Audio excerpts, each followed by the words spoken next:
وہ کربلا جو ائمہ اطہار نے محنت کر کے کوشش کر کے کربلا کو اپنی اصلی حسینی پہچان کے ساتھ قائم کیا اور باقی رکھا، بنو امیہ اس کو مسخ کر کے بنو امیہ کی شناخت کے ساتھ عاشورہ و کربلا کو پیش کرنا چاہتے تھے۔ اس لیے یہ جو کربلا کے راوی ہیں جن پر زیادہ متشدد ہیں، یہ دیوبند کے علماء نے جو آپس میں ان کا یہ حالیہ، میں نے خطبہ جمعہ میں بھی اشارہ کیا ہے کہ مولانا طارق جمیل حافظہ اللہ تعالی نے ایک بہت ہی درد کے ساتھ، یعنی یہ ظاہر ہے انہوں نے پیسے لے کے یہ کلپ نہیں بنایا، ان کے اندر حب اہل البیت ہے اور درد ہے ان کے اندر، اور وہ خود جیسا انہوں نے کہا، میں نے اس دیوبندی اس ناسبی مفتی کا جب کلپ سنا تو میرے اندر تڑپ پیدا ہوئی، آگ لگی مجھے کہ یہ کیا کر رہا ہے، یہ آنکھوں پہ پٹی باندھ کے اور لوگوں کو گمراہ کر رہا ہے، حقائق مسخ کر رہا ہے، مسلم حقائق مسخ کر رہا ہے۔ تو انہوں نے اس کو سنیں، اس کلپ کو، مولانا طارق جمیل صاحب کے کلپ کو سنیں، آگے شیئر کریں، لوگوں کو پھیلائیں کہ یہ بہت بڑی تاریخی سند ہے جو اس دور میں، آج کی یزیدیت کے دور میں مولانا طارق جمیل صاحب نے جس کی طرف اشارہ کیا۔ لیکن جیسا میں نے کہا خطبہ کے اندر بھی کہ خود بھی تو اسی نصاب کو پڑھے ہوئے ہیں، اور جس کو خود انہوں نے کہا بھی کہ میں نے جو نصاب دین کا مدرسے میں پڑھا ہے اس میں اہل البیت کا پورا چیپٹر حذف ہو چکا تھا، ڈیلیٹ ہوا تھا، وہ موجود ہی نہیں تھا۔ وہ فرماتے ہیں کہ میں نے بعد میں نصاب پڑھنے کے بعد، فارغ و تحصیل ہو جانے کے بعد، اہل البیت کا چیپٹر میں نے پھر تاریخ میں پڑھ کر اپنے نصاب کی تکمیل کی ہے۔ تو ظاہر ہے کہ جس نظام تعلیم میں اہل البیت کو مکمل سینسر کر دیا گیا ہے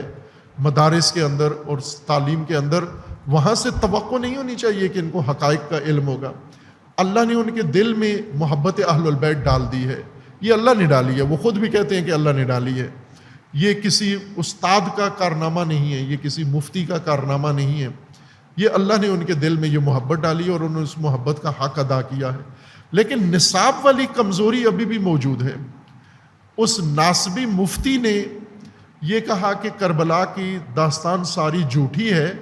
کربلا کا واقعہ ہوا ہی نہیں ہے، اور یہ ابو مخنف نے یہ جھوٹ بولا ہے۔ ابو مخنف نے ابو مخنف تلفظ کرتے ہیں، ابو مخنف ہے اس کا نام، ابو مخنف ابن لوط نے یہ سارا کام گھڑا ہے اپنی طرف سے اور اس کو پھیلایا ہے۔ تو مولانا طارق جمیل صاحب دو باتیں انہوں نے جو کی ہیں، کمزور باتیں اپنے تعلیمی نصاب کی وجہ سے، ایک یہ کہ میں بھی اتفاق کرتا ہوں کہ یزید قصوروار نہیں ہے، یعنی یزید نے امام حسین کو حکم دے کے قتل نہیں کروایا۔ اب یہ مولانا کی معلومات میں قلت ہے، کمی ہے، یا اسی نصاب کا ضعف ہے جو پہلے وہ بیان کر چکے ہیں۔ جو مسلمات میں سے ہے کہ یہ کام یزید نے کروایا ہے، اور عبید اللہ کو یزید نے بھیجا ہے کوفہ میں، اور یزید کی خطوط موجود ہیں مدینہ کے گورنر کے نام، کوفہ کے گورنر کے نام، اور تمام حالات یزید نے ان کے اوپر مسلط کیے کہ جا کر یہ انجام کرو آپ۔ باہر کے اب یزید کو براعت جس طرح کی بھی دینا چاہیے نہیں ہو سکتی، یہ اپنا ضعف اور اپنی لا علمی ظاہر ہوتی ہے اس سے۔ اور دوسرا انہوں نے کہا میں بھی مانتا ہوں، اس ناسبی کے ساتھ ہم فکری اس پہلو سے کی، دو باتیں ناسبی کی قبول کی انہوں نے، ایک یہ کہ ابو مخنف جھوٹا راوی ہے، اور دوسرا یہ کہ یزید نے یہ کام نہیں کروایا۔ تو جیسا اللہ نے مولانا کو توفیق دی ہے کہ اہل البیت کا مقام انہوں نے سمجھا ہے اور پھر اس کی نشر ترویج بھی کی ہے اور دلیرانہ طور پر کی ہے، خصوصاً یہی کلپ جو انہوں نے نشر کیا ہے اپنی ویڈیو گفتگو، یہ بہت اہم تاریخی اہم موقع پر کیا ہے انہوں نے یہ، اور یہ واقعاً تاریخ کا حصہ بنے گی یہ چیز کہ دیوبند کے ایک عالم اہل البیت کے حق میں اس طرح سے کھڑے ہو گئے ہیں، اور آ کر انہوں نے دفاع کر کے ایک دیوبند کے ہی ناسبی عالم کو ٹوکا ہے اور رد کیا ہے اور اس کو جھوٹا ثابت کیا اور اس کو جاہل ثابت کیا ہے۔ مولانا طارق جمیل نے دلائل کے ساتھ، نقشوں کے ساتھ، تاریخی حوالوں کے ساتھ اس ناسبی کو اتنا جاہل ثابت کیا ہے کہ اس کو ایک الف بے بھی نہیں پتہ اسلام کی. یہ مولانا طارق جمیل نے ناسوی کا یہ آپریشن کیا ہے اور اس کو اس طرح سے ذلیل کیا ہے, ساری دنیا کے سامنے حق ادا کیا ہے. لیکن خود انہوں نے اس ناسوی کے امراء یہ دو باتیں کی ہیں کہ ابو مخنف جھوٹا راوی ہے اور اس نے سارا قذاب ہے, اور دوسرا انہوں نے کہا ہے کہ یزید قصوروار نہیں ہے. آخر میں یزید کو مجرم کہا, ناقابل معافی جرم اس نے کیا ہے, لیکن یہ بھی ساتھ تھوڑا بیلنس کیا ہے کہ میں بھی کہتا ہوں کہ وہ کربلا کا ذمہ دار وہ نہیں. یہ نصاب کی کمزوری ہے. جو نصاب تاریخ کا آپ کو پڑھایا گیا ہے, جو کتاب پڑھائی گئی ہے, جو کتاب حدیث کی آپ کو پڑھائی گئی ہے, جو کتاب رجال کی آپ کو پڑھائی گئی ہے, جس میں جرح و تعدیل اس طرح سے کی گئی ہے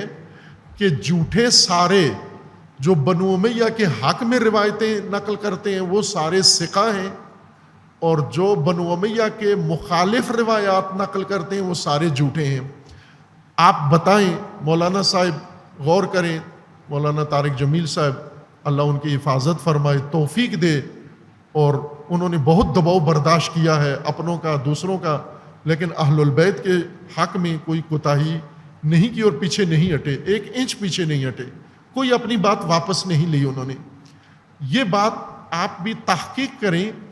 کہ جو اکابرین صحابہ ہیں جنہوں نے رسول اللہ کے ساتھ ساری عمر بسر کی ہے, جیسے خلیفہ اول ہیں, جیسے خلیفہ دوم ہیں, جیسے خلیفہ سوم ہیں, جیسے خلیفہ چہارم ہیں,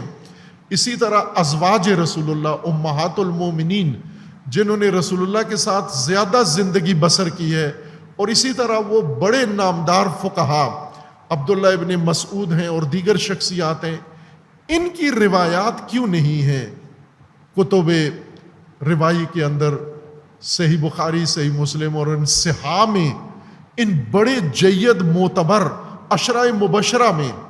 اہل سنت کے ہاں صحابہ کی وہ جماعت سب سے عالی درجہ رکھتی ہے. پہلے درجے پر خلفاء ہیں اور دوسرے درجے پر عشرہ مبشرہ ہیں. عشرہ مبشرہ میں جو صحابہ ہیں ان کی کتنی روایات ہیں کتب حدیث میں؟ زبیر ابن عوام کی کتنی روایات ہیں, طلحہ ابن عبید اللہ کی کتنی روایات ہیں, سعد ابن ابی وقاص کی کتنی روایات ہیں, عبد الرحمن ابن عوف کی کتنی روایات ہیں.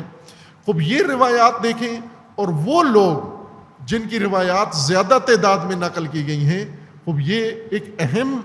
سوچنے کی بات ہے کہ یہ کس نے یہ کام کیا ہے. چونکہ روایات تو دوسری اور تیسری صدی میں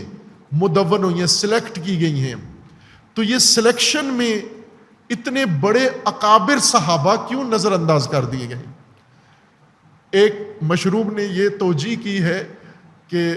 بڑے صحابہ جیسے حضرت ابوبکر ہیں, حضرت عمر ہیں, یہ زیادہ بولتے نہیں تھے. انہوں نے کہا کہ حضرت ابو ہریرہ بولتے زیادہ تھے, باتیں زیادہ کرتے تھے, حضرت ابوبکر خاموش تھے اور کم سخن تھے حضرت عمر. اب یہ دیکھیں, حضرت عمر کا احترام کرتے ہیں, پیروی کرتے ہیں, انہیں مقدس سمجھتے ہیں, لیکن ان کی پہچان نہیں ہے کہ سب سے زیادہ بولتے تھے حضرت عمر, اور رسول اللہ کے سامنے بولتے تھے. باقی صحابہ پھر چپ رہتے تھے, لیکن وہ صحابی رسول کے جو رسول اللہ کے بیٹھے ہوئے بول پڑتے تھے ہر موضوع میں, اور رسول اللہ انہیں چپ کراتے تھے, وہ حضرت عمر ہیں. آپ حضرت عمر کی روایات نکال کے دکھاؤ, اتنا زیادہ بولنے والا صحابی, اتنے زیادہ خطبے دینے والا صحابی, زہر جمعے کا خطبہ اپنی خلافت کے دور میں پڑھاتے تھے اور اس میں رسول اللہ کی روایات نقل کرتے تھے, تو کیوں نہیں وہ روایات آپ نے نقل کی ان کی؟ یہ موضوع ہے جو غور طلب ہے, محققین کے لیے غور طلب ہے, اکابرین کے لیے غور طلب ہے کہ یہ روایات سلیکشن کے موقع پر دوسری تیسری صدی ہجری میں, یعنی 200 سال بعد اور 300 سال بعد جب چھانٹی کی گئی احادیث, وہاں پر یہ سینسر ہو گئی یہ ساری احادیث اور انہیں چھوڑ دیا گیا ہے. لہٰذا انہوں نے دو کام کیے بنو امیہ نے. ایک, جو ان کے حق میں احادیث نہیں تھی, ان کے نقصان میں تھی, وہ احادیث انہوں نے سینسر کروا دی. مولانا طارق جمیل صاحب آپ تو اس کا نشانہ بھی بن چکے ہیں, اس کا شکار بھی ہو چکے ہیں کہ آپ نے جب حدیث من کن تو مولا پڑھی, حدیث غدیر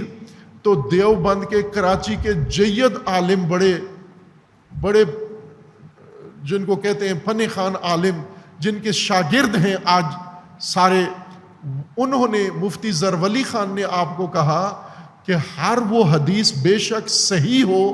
اگر شیعوں کو فائدہ دیتی ہے تو آپ نے نہیں پڑھنی. اس لیے آپ کو انہوں نے کہا کہ یہ آپ کا جرم ہے کہ آپ نے ایسی حدیث پڑھ دی ہے جو انہوں نے کہا ہم شیخ الحدیث ہیں، ہمیں پتہ تھا یہ حدیث موجود ہے، یہ ساری کتابوں کے اندر موجود ہے، صحیح مسلم میں ہے، باقیوں میں ہے، لیکن ہم نے کبھی عوام میں نہیں پڑھی.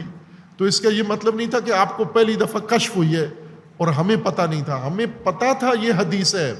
ہم نے چھپائی ہوئی تھی کہ اس حدیث سے شیعہ کو فائدہ ملتا ہے. لیکن مولانا طارق جمیل نے یہ احتیاط نہیں کی اور عوام میں وہ حدیث پڑھ دی، میڈیا میں پڑھ دی، ساری دنیا نے سن لی کہ یہ حدیث موجود تھی. آپ تو خود اس چیز کا شکار ہو چکے ہو کہ احادیث کون سی پڑھانی ہے، پڑھنی ہے، لکھنی ہے، ان کی سلیکشن کسی اور بنیاد پر ہوئی ہے، صرف صحیح اور غلط اور ضعیف ہونے کی بنیاد پر نہیں ہوئی ہے. یہ صحیح و سند حدیث ہے من کنت مولا جو آپ نے پڑھی ہے، ساری دنیا کو بتائی ہے، لیکن آپ کے مسلک کے بزرگان نے آپ کو اسلام سے خارج قرار دیا ہے، نعوذ باللہ، تکفیر کی ہے ان کی، اور تکفیر سے بھی زیادہ ان کے نسب میں شک کیا ہے. اور مجھے وہ دن، جس دن میں نے مولانا طارق جمیل کا یہ دفاع والا کلپ سنا جس میں وہ اپنا نسب بیان کر رہے ہیں، یعنی اپنے آپ کو حلال زادہ ثابت کر رہے ہیں اپنے ہی مذہب کے مفتیوں کے حملے کے نتیجے میں، تو بہت دکھ ہوا کہ اتنا اس شخص کے اوپر ظلم اس وجہ سے ہو رہا ہے کہ اس نے رسول اللہ کی ایک حدیث صحیح پڑھ دی ہے جو اہل سنت کی کتابوں میں ہے. اتنا برداشت نہیں ہے ان کو. تو مولانا صاحب آج تو بنو امیہ نہیں ہیں، مدرسے ہیں بنو امیہ کے لیکن حکومت نہیں ہے ان کی. تو جب یہ روایات ابو مخنف جیسے راویوں کو کذاب کہا گیا، وہ تو حکومت ہی بنو امیہ کی تھی. جن رجالیوں نے، جرح و تعدیل کرنے والوں نے چھانٹی کر کے آپ کو دیے ہیں، راوی چھانٹی کر کے دیے ہیں، ہر وہ راوی انہوں نے رافضی قرار دیا ہے جو اہل البیت کی شان میں کوئی روایت نقل کرتا ہے، بے شک وہ سنی ہو. امام شافعی سب سے بڑی ثبوت ہے. امام شافعی اہل البیت کے فضائل بیان کرتے تھے، مولا علی کے فضائل بیان کرتے تھے، اور ان کا اپنا کلام بھی ہے کہ چونکہ میں فضائل علی بیان کرتا ہوں تو مجھے رافضی کہتے ہیں، اور اگر یہ رافض ہے تو ساری دنیا سن لو کہ شافعی رافضی ہے، میں شیعہ ہوں، رافضی ہوں. پھر تو یہ تو تاریخ میں آپ دیکھتے آئے ہیں کہ اہل البیت کے شان میں آپ نے حدیث بیان کی، صحیح حدیث بیان کی، اہل سنت کی کتابوں سے حدیث بیان کی، آپ کو تکفیر بھی کر دیا گیا، آپ کو رافضی بھی کہا گیا، اور آپ کو نعوذ باللہ آپ کے نسب پر بھی انگلی اٹھائی گئی ہے. یہ 3 تہمتیں آپ جھیل چکے ہیں. تو اسی کو آپ بنیاد قرار دیں کہ پہلے کیا ہوتا رہا ہوگا. اہل البیت کے حق میں لکھنے والے، اہل البیت کے حق میں بولنے والے، اہل البیت کے حق میں کوئی حدیث نقل کرنے والوں کے اوپر کیا انہوں نے یلغار کی ہوگی. ابو مخنف جیسے راوی، یہ معتبر ثقہ راوی ہیں، طبری اس پر اعتماد کرتا ہے. آپ تاریخ طبری پڑھتے ہو، طبری قابل اعتماد ہے، اور طبری جس سے روایت لیتا ہے وہ قابل اعتماد نہیں ہے. طبری کو زیادہ بہتر پتہ تھا، وہ عہد میں زیادہ نزدیک ہے ابی مخنف کے، اس لیے انہوں نے ان کی روایات کو لیا ہے. لیکن آج ناسبیوں نے کہا کہ ابو مخنف کذاب ہے، اور آپ بھی ساتھ کہہ رہے ہیں کہ میں بھی مانتا ہوں کہ وہ کذاب ہے. اس کو آپ اپنے اوپر پرکھیں کہ آپ کی طرح ہی ہوا ہے ابی مخنف کے ساتھ بھی. ابی مخنف کیوں کذاب ہے؟ جس طرح ابھی آپ کے ساتھ ایک بہت بڑی ناانصافی ہوئی بفا میں، مانسیرا میں، اور آپ کی توہین کی گئی، آپ کی وہاں پر حتاکی کی گئی، حرمت شکنی کی گئی، آپ کی ساری دنیا نے مذمت کی، تمام مسالک والوں نے. وہاں پر جو میڈیا میں آپ کے خلاف جو الفاظ استعمال کیے گئے، نعوذ باللہ، کہ طارق جمیل کو منافق کہا، اسی جماعت نے، تبلیغی جماعت کے لوگوں نے، اور ان کے میڈیا ایکٹیوسٹ نے کہا منافق، کذاب کہا آپ کو. تو کیا طارق جمیل صاحب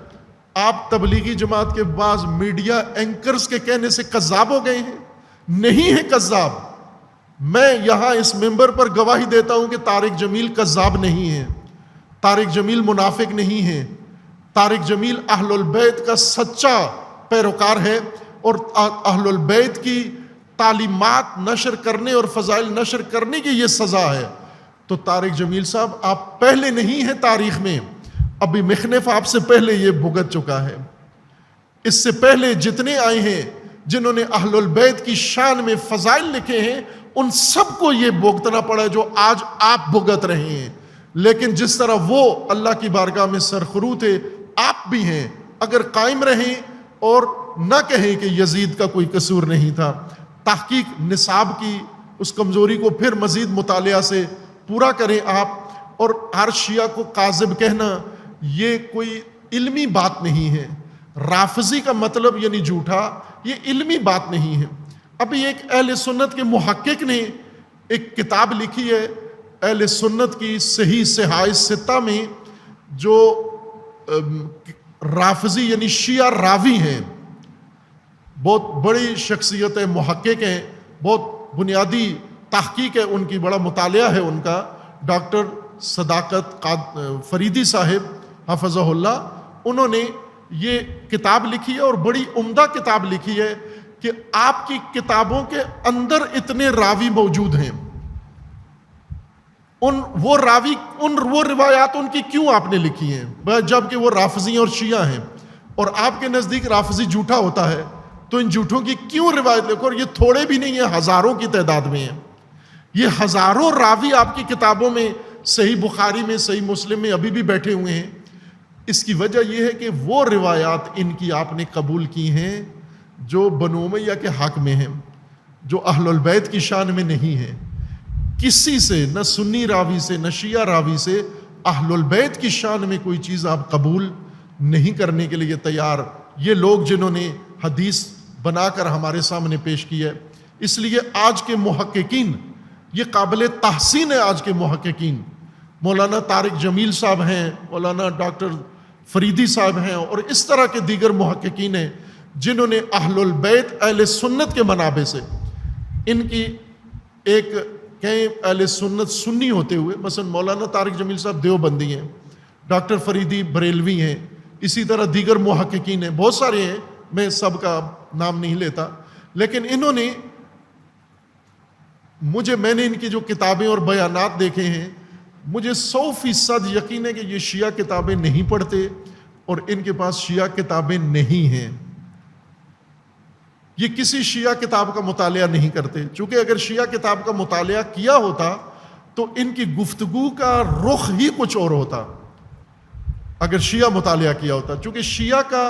انداز فکر وہ نہیں ہے